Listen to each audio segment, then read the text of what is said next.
Hola, ¿qué tal? Voy a hablar ahora sobre los seres interdimensionales. Ya en otro video he hablado de esto. Este, a ver si cuelgo una tarjetita. Y bueno, voy a describir sus ataques, las herramientas que utilizo para enfrentarlos y pues más a detalle esta situación. Eh, el fenómeno de los seres interdimensionales es muy amplio. Yo, pues soy un ser humano con una preparación muy relativa. Yo soy una persona que no lee mucho, no le tengo mucha fe a la lectura, pero sí leo algo. No es que no lea, o sea, conozco un poco de algunos temas, ¿no?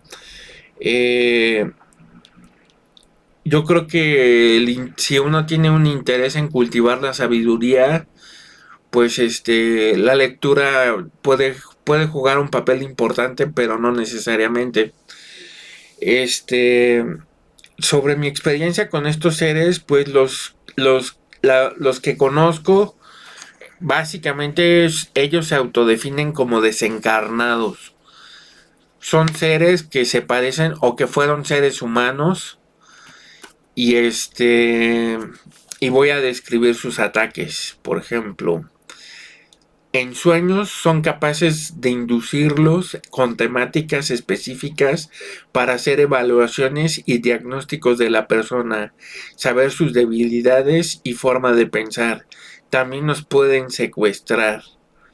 En los libros de Castaneda se habla sobre esta situación y es muy difícil de creer en esto, pero realmente en la Biblia también se habla de a los arrebatamientos y todo este tipo de cosas. Este, Cuando uno practica el sueño lúcido y luego el desdoblamiento, uno empieza a darse cuenta que el cuerpo físico es energía y es susceptible de hacer un viaje astral, así como se va la conciencia en el sueño, se puede ir con todo el cuerpo y hay seres que nos pueden secuestrar. Otro ataque. Son capaces de alterar la memoria, sobre todo borrando ciertos recuerdos, para manipular las acciones de la persona o toma de decisiones. Es muy común que ellos vean que tú te estás dirigiendo en una dirección para llevar a un resultado. A lo mejor no quieres ya consumir una droga o no quieres tener un sexo tóxico. Entonces, manipulan tu memoria para que se te olvide para dónde ibas, qué querías, qué era importante, ¿no? Son capaces de inducir o producir casi todo tipo de enfermedades, daños a los órganos vitales, huesos, etcétera. Yo en mi experiencia sí he vivido que o sea, te inyectan sustancias que son iguales a lo que te puede hacer un doctor, en un hospital, o sea, y te producen resultados concretos, ¿no? Yo tengo la presión alta y todo ha ido muy bien conmigo y de repente cuando me doy cuenta que me están haciendo algo, que me doy cuenta porque los oigo, porque siento sensaciones en mi cuerpo, percibo sus pensamientos, observo la lógica que tiene todo esto y me doy cuenta de todo esto, ¿no? Voy a hablar sobre cómo enfrento estos ataques al cuerpo, qué herramientas uso y bueno, lo voy a decir después. Manipulan el estado de ánimo creando apatía hacia las cosas que no quieren que hagamos. Eso es muy importante porque el estado de ánimo es básico para que uno se defina y tome acciones en muchas cosas, ¿no?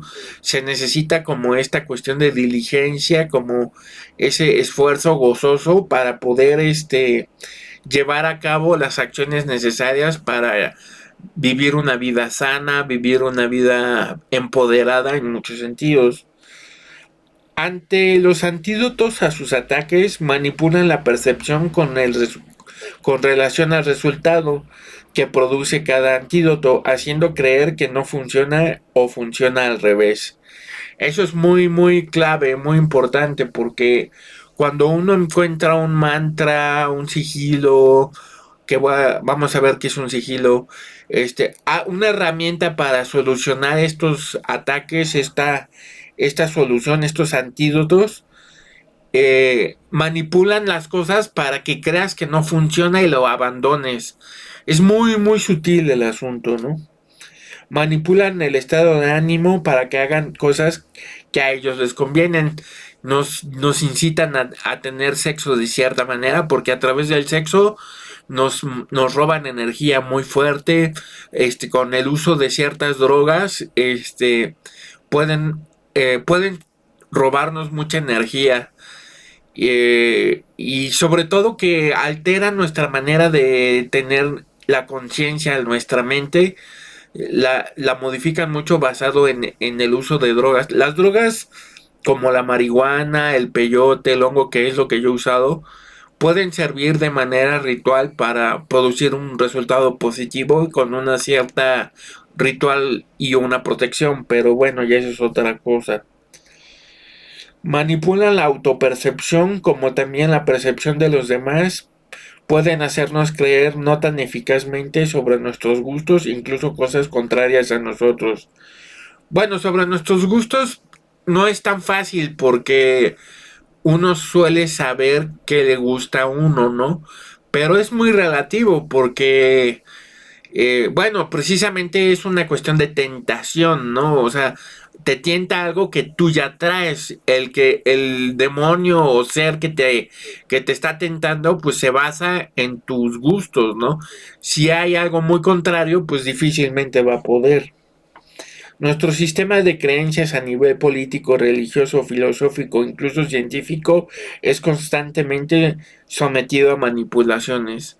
En un video posterior quiero hablar sobre la esquizofrenia y cómo de alguna manera, desde mi punto de vista, los psiquiatras son objeto de manipulación para tratar a los pacientes de cierta forma y sostener un sistema que se alimenta de nuestra energía, ¿no?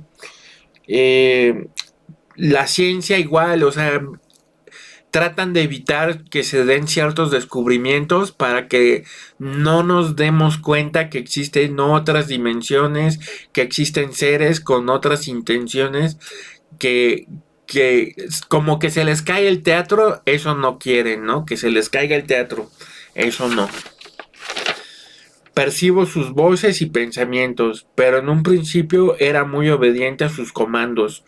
Ellos se basan en decretos, en comandos, te ordenan, te dicen qué hagas o qué no hagas, eh, y, y cuando empiezas a rebelarte, cuando empiezas a darse una lucha, ¿no? Ellos utilizan decretos que hablan a nuestra mente fragmentada, que al ser así tenemos parte de nosotros y nuestra conciencia dormida. Al tener nuestra conciencia fragmentada, nuestra conciencia está dividida en muchos yos. Esos yos son un caballo que jala para un lado, un caballo que jala para otro lado, caballo que jala para otro lado. Pues unos manipulan para que jale los que está, tu yo consciente más fuerte es el que dirige el barco, pero los otros te van arrastrando, ¿no? Y esos te arrastran porque otros te manipulan, o sea, manipulan a tus otros yo. Gurdjieff habla, creo, de un fenómeno con esto, de los diferentes yo, que tenemos, y bueno, pues de ahí viene la idea de la pureza, ¿no? El ser un íntegro puro. Eso te permite no ser manipulado. Si nos lanzan un decreto que va en contra de nosotros de manera radical, tiene menos poder. Por eso suelen ser muy sutiles. Eso es lo que tienen estos seres. Suelen ser muy sutiles. Porque es necesario que sean así. Porque si no, no nos daríamos cuenta inmediatamente, ¿no? hay seres de todos tipos con diferentes habilidades, capacidades y estudios. Existen seres de profesión como abogados que trabajan manipulando de manera diferente a un doctor o un ingeniero o inclusive a un brujo. Eh, Vamos a ver cómo está eso, ¿no? Viven en un mundo con conocimientos más profundos de la naturaleza en muchos aspectos. Tienen un sistema civilizatorio semejante, como también tienen habilidades mentales que les permiten manipular la realidad de manera más directa. O sea, ellos con la mente crean ciertos fenómenos y nosotros estamos como en un plano un poco más denso, ¿no? Ellos se mueven de un espacio a otro más directamente con la mente. Se comunican también de una manera más directa. Es lo que yo intuyo mucho y percibo, pero no estoy tan seguro de todos los detalles en cuanto a eso, ¿no? Pero sí, a través de los años es el conocimiento que creo haber alcanzado, ¿no? Cada uno tiene diferentes capacidades ética o moralmente. Predomina la corrupción o la baja conciencia, pero hay seres más conscientes. Hay un brasileño que habla de que en este plano, cuando se muere la gente, suelen abandonar y se van a un plano más elevado. Y los seres que tienen un karma más denso, que tienen una conciencia más densa, se suelen quedar por razones de apego. Entonces, eso hace que estemos rodeados de seres, pues de baja conciencia, ¿no? No quiere decir que todos sean de baja conciencia. Eso vale la pena tomarlo en cuenta. A través de los años, mi interacción con estos seres y el estar sometido a sus ataques me ha permitido conocer cómo se conectan diferentes dimensiones. Es mucho a través de la imaginación con lo que uno se enfrenta con ellos, realizándose todo basado en el poder de la mente, como su contenido. Cuando uno eleva su nivel de conciencia, uno se empodera de tal manera que uno asimila los ataques de manera diferente. Las herramientas que conozco para enfrentarlos van desde oraciones, mantras, sigilos, afirmaciones, silencio interno, y aunque suene raro, la ética y la sabiduría son también herramientas en una forma más esencial. Esto de los sigilos, a lo mejor hay muchas personas que no los conocen, pero existe, por ejemplo, el pentáculo. Es un símbolo que tiene un poder muy particular. La cruz tiene un poder muy particular de protección porque tiene una conexión con el significado filosófico y geométrico. Es muy interesante esa cuestión. El combustible de las herramientas se basan en dos emociones o dos principios. El amor y el odio, o lo que sería, más que el odio, sería el egoísmo, ¿no? Las emociones asociadas al egoísmo, que tienen que ver obviamente con el odio, ¿no?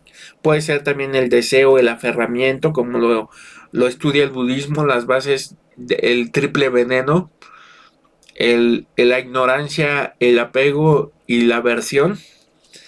En fin, esos son los combustibles, ¿no? Se necesita estar definido de qué lado está uno, porque uno debilita al otro, aunque el único que sostengo que tiene verdadero fundamento es el amor. Aquí es importante tener en cuenta que en esta lucha con estos seres de estas dimensiones o sea, las cosas suceden como más rápido y de manera más directa, y uno se da cuenta qué resultado tiene cuando hace algo motivado por el amor, el altruismo o por el odio, el aferramiento, el egoísmo, ¿no? Se necesita definir uno, porque si tú estás actuando a medias, mediocremente, te quemas en el camino, te tostas, no puedes soportar tu herramienta el que no estés definido, porque pues estás usándolo a medias, tienes que ver bien esa cuestión. En la lucha a veces es mejor negociar que simplemente usar herramientas de poder. Elementos como los fluidos corporales juegan un papel importante. Uno muy importante es la sangre. Esta puede ser usada de diferentes formas, como para proteger o puede ser usada para atacar, tomando la sangre de quien se ataca y aplicando diferentes herramientas para someter al atacado. En la Biblia se habla mucho de eso de la sangre y en el budismo y en todas las religiones el poder de la sangre es patente, se marca, se reconoce, pero la ciencia no sabe, no sabe qué cualidad tiene en esta parte energética mágica. No, los científicos convencionales no lo conocen, ¿no?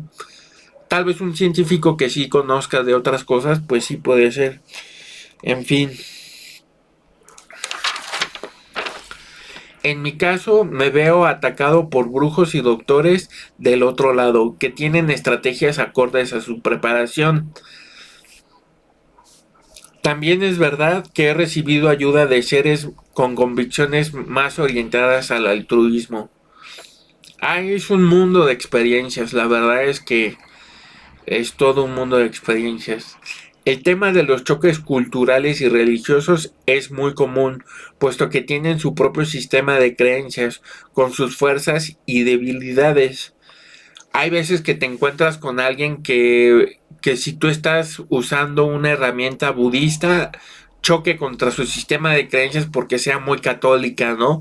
O alguien que es de una creencia social que piensa muy de derecha y tú eres de izquierda, ya chocó, ¿no? O orientaciones sexuales, también es muy común que haya un aferramiento muy grande a una manera muy, pues tal vez tradicional, ¿no? Porque la manera nueva de pensar con respecto a este tipo de temas de género, choca mucho con algunos seres. Muchas veces que usé diferentes herramientas. No, perdón. La única manera de enfrentar a estos seres de raíz es trabajando con la propia corrupción personal, así como con los oscurecimientos que cada quien lleva. Las herramientas como los sigilos sirven mucho, pero la base es elevar el nivel de conciencia. Esto es muy importante. Yo creo que no hace falta ya aclarar más. Muchas veces que usé diferentes herramientas me hacían sentir miedo para paralizarme, por lo que se necesita saber cuál es la naturaleza de las herramientas que uno usa. Es la ética la vara que sirve para medir qué sirve y qué no. Bueno, eso es ya un poco redundante por lo que ya mencioné antes, pero sí es una manera de disuadir, ¿no? Yo, tengo sobrepeso y una cosa que tengo que hacer es hacer ejercicio o salir a caminar. Y estos seres manipulaban mi mente para que sintiera miedo a la calle, no saliera, apatía, todo este tipo de cosas es muy común. Hacer ofrendas puede ayudar a apaciguar.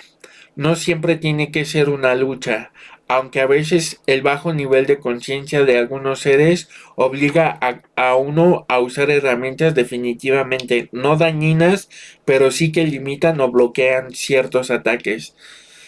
Este, eso es una cuestión interesante, o sea, cuando uno se ve sometido a un ataque psíquico, eh, no tiene uno que usar siempre un ataque frontal o, bueno, yo no ataco, o sea, yo me defiendo y mi ataque es conocimiento, luz.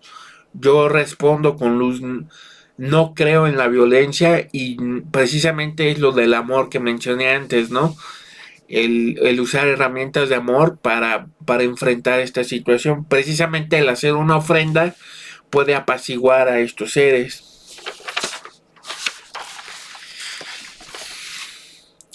Las herramientas diferentes funcionan diferente, aunque a veces coinciden en ciertos aspectos.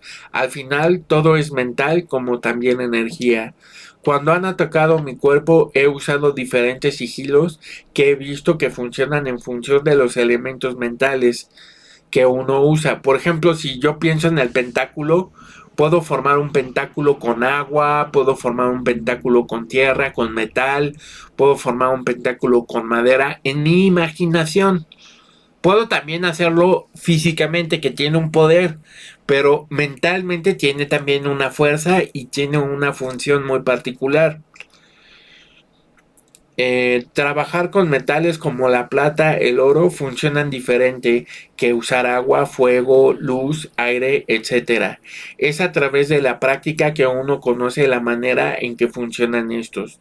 Un elemento común que han usado para atacarme son clavos sucios. Primero siento dolor en cierta parte del cuerpo, luego aplico el sigilo y en la mente me encuentro diferentes elementos como clavos que mencioné. Y es que, por ejemplo, siento dolor en una parte del cuerpo, en mis riñones, en mis articulaciones, y cuando aplico el sigilo se elimina el dolor, se pierde, ya no lo siento. Pero veo en mi imaginación cómo aparece un elemento como un clavo y lo elimino, o lo transformo en oro, ¿no? Para transmutarlo, elevar la conciencia del elemento, ¿no? Es interesante porque uno no se da cuenta que la imaginación tiene ciertos parámetros más objetivos de lo que uno se imagina. Normalmente pensamos que la imaginación es todo subjetividad. Pues no. Cuando te ves sometido a un ataque te das cuenta que a veces te presentan un elemento y te ves bloqueado, no puedes mover tu imaginación, no puedes, si tú te imaginas un, un- una barra de oro, por ejemplo, que puedo utilizar para construir un pentáculo, me bloquean el pensamiento, no lo puedo usar a menos que yo lo imagine de una manera diferente.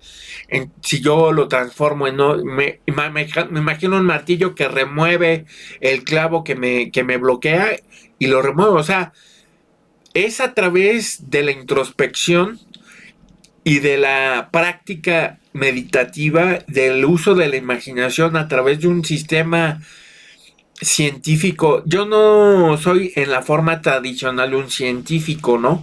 Pero utilizo mi mente de una manera que tiene cierto rigor y eso me ha permitido darme cuenta cuál es la naturaleza de los elementos que están en contraste con otros seres que nos conectamos a través de este plano que podemos sentir a través del cuerpo y de la mente. Vamos a seguir leyendo. Es importante tomar en cuenta que todo es mental. Me refiero que si existe en la mente algo que le dé un significado más profundo a la herramienta que uno usa, esta va a funcionar de mejor manera. Por ejemplo, si tú te imaginas un pentáculo, pero tú tienes mucha fe en Jesús y en el pentáculo retomas el símbolo de las 5 heridas de Jesús, de la crucifixión, toma poder. Es diferente que usar una herramienta cuando uno le da un significado en lo cual uno tiene fe. Por ejemplo, si para algo trabajo con fuego, el ataque posible puede ser con agua, así con los diferentes elementos. Un poco el juego de piedra, papel o tijera. Parece chiste, pero es real. Esto solo ha sido una pequeña muestra de las herramientas. Si trabajo con mantras u oraciones, una manera común de ataque es irse a la memoria.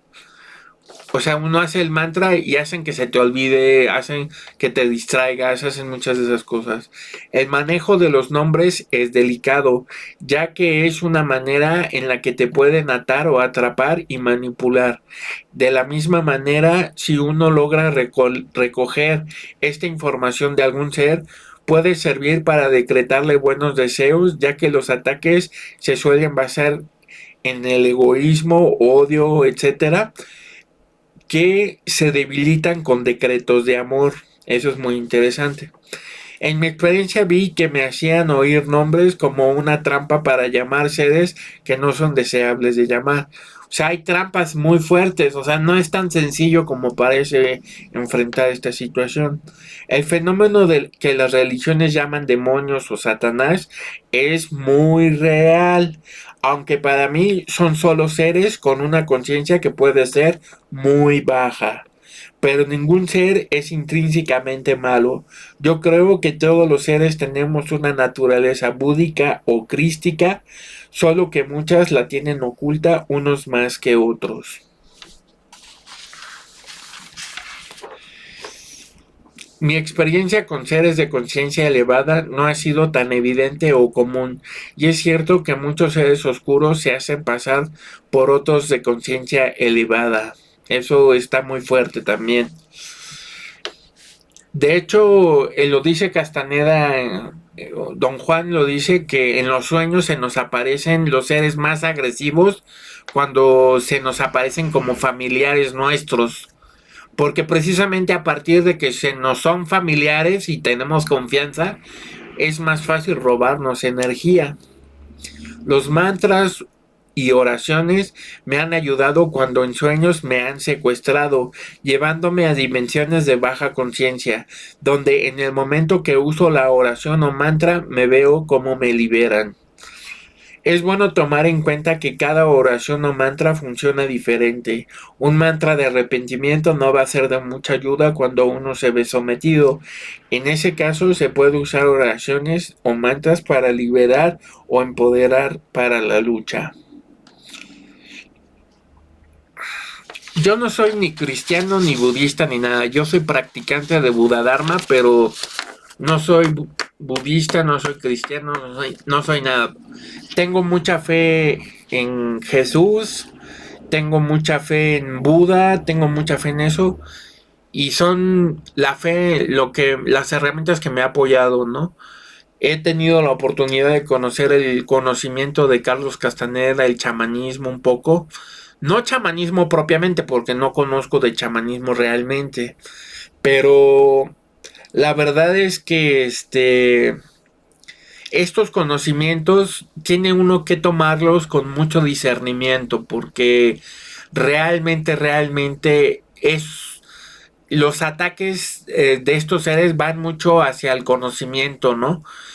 Precisamente si yo te doy una herramienta para liberarte, como por ejemplo Jesús llegó y te dio una oración, te dio un conocimiento para que seas libre, pues los seres que no, es como una situación un poco política, ¿no? Dicen, no, pues esto nos va a quitar el negocio, ¿no? Entonces, ¿qué hacen estos seres de estas dimensiones? Se meten en la mente de los sacerdotes, se meten en la mente de los monjes, se meten en la mente de los religiosos y manipulan para que la religión se convierta en algo, en una secta, se convierta en un instrumento de sometimiento, de esclavitud. La verdadera salvación está en nuestra verdadera sabiduría, en lo que llevamos dentro. La Biblia puede ser un libro sagrado, puede tener mucha información interesante, pero no se debe de tomar como algo absoluto. Puede ser que en principio tenga esa naturaleza, como también los textos budistas o el conocimiento budista, que es lo que yo conozco, porque bueno, no conozco tanto, del hinduismo no conozco tanto, ni del judaísmo tanto, pero todas las religiones finalmente pues requieren que usemos nuestro propio criterio y no seamos borregos. Eso lo digo mucho, pero bueno. Espero esta información sea útil. Yo, este video es resultado de una lucha interior muy profunda. Yo quisiera que pudiera ayudar a evitar el sufrimiento que yo he pasado, el sometimiento, la lucha, todo lo que he vivido. He sido internado en un manicomio por estos ataques, o sea, te pueden llevar a una situación así. Quiero hablar de la esquizofrenia en un futuro y realmente pues yo me encuentro en una mejor posición, en una mejor situación, pero ojalá yo pueda evitar que la gente evite sufrir un poco, ¿no? Que ayude a entender un poco. Mucho de lo que digo ya es algo que ya existe, pero a lo mejor no falta contexto, faltan muchas reflexiones al respecto, ¿no? En fin, pues les agradezco y pues espero sea de su ayuda.